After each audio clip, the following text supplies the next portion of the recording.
Liturgia do dia 5 de outubro. Ouçamos a primeira leitura, Salmo, Evangelho e comentários após as leituras. Primeira leitura, leitura da carta de São Paulo aos Gálatas, capítulo 2, versículos 1 a 2 e 7 a 14. Irmãos, 14 anos mais tarde, subi de novo a Jerusalém com Barnabé, levando também Tito comigo. Fui lá por causa de uma revelação. Expus-lhe o evangelho que tenho pregado entre os pagãos, o que fiz em particular aos líderes da igreja, para não acontecer estivesse correndo em vão ou tivesse corrido em vão. Pelo contrário, viram que a evangelização dos pagãos foi confiada a mim, como a Pedro foi confiada a evangelização dos judeus. De fato, aquele que preparou Pedro para o apostolado entre os judeus preparou-me também a mim para o apostolado entre os pagãos, reconhecendo a graça que me foi dada. Tiago, Cefas e João, considerados as colunas da igreja, deram-nos a mão a mim e a Barnabé, como sinal de nossa comunhão recíproca. Assim ficou confirmado que nós iríamos aos pagãos e eles iriam aos judeus. O que nos recomendaram foi somente que nos lembrássemos dos pobres. Isso procurei fazer sempre com toda solicitude. Mas quando Cefas chegou a Antioquia, opus-me a ele abertamente, pois ele merecia censura. Com efeito, antes que chegassem alguns da comunidade de Tiago, ele tomava refeição com os gentios.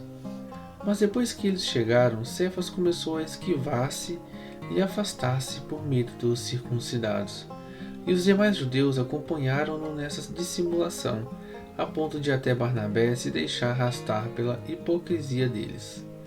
Quando vi que não estavam procedendo direito, de acordo com a verdade do Evangelho, disse a Cefas diante de todos: Se tu, que és judeu, vives como um pagão e não como judeu, como podes obrigar os pagãos a viverem como judeus?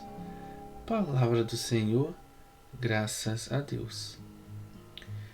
Salmo 116. Ide por todo o mundo e a todos pregai o Evangelho.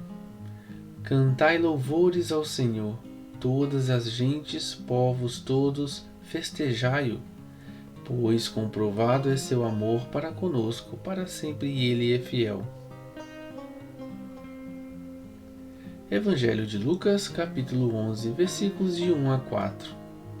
O Senhor esteja convosco, Ele está no meio de nós. Proclamação do Evangelho de Jesus Cristo, segundo Lucas. Glória a vós, Senhor. Um dia, Jesus estava num certo lugar.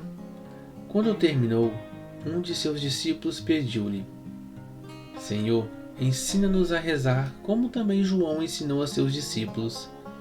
Jesus respondeu: Quando rezardes, dizei: Pai, santificado seja o teu nome, venha o teu reino, dá-nos a cada dia o pão de que precisamos e perdoa-nos os nossos pecados, pois nós também perdoamos a todos os nossos devedores, e não nos deixeis cair em tentação.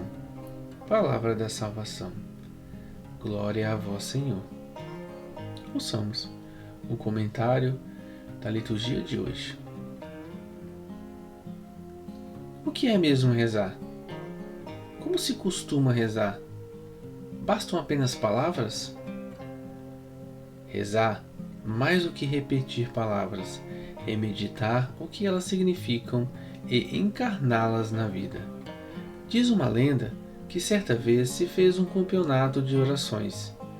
3 rezadores participaram durante 1 hora e depois prestaram contas à banca examinadora. O primeiro participante disse: Consegui rezar 30 Pai Nosso. O segundo relatou que rezou 25. Chegou o terceiro e, meio envergonhado, assim se expressou: Não consegui terminar o primeiro Pai Nosso, pois quando iniciei a oração comecei a pensar nas palavras de Jesus e fiquei querendo entender o que cada frase significava. Queria aplicá-las à minha vida mas percebi que não era assim tão fácil. Como poderia eu ser fiel a essas palavras? Estava eu, assim, absorto nesses pensamentos, quando tocou o sinal de que a hora de oração tinha terminado. Portanto, não consegui terminar o primeiro Pai Nosso. A banca examinadora se reuniu e deu o primeiro lugar a este último orante. Moral da história: Deus não se alegra quando vê pessoas repetindo muitas palavras, mas Ele espera que os fiéis, através da oração, sintonizem com sua proposta de vida e tentem vivê-la. Este último fez isto. Os dois primeiros estavam preocupados com números. Isso não conta diante de Deus.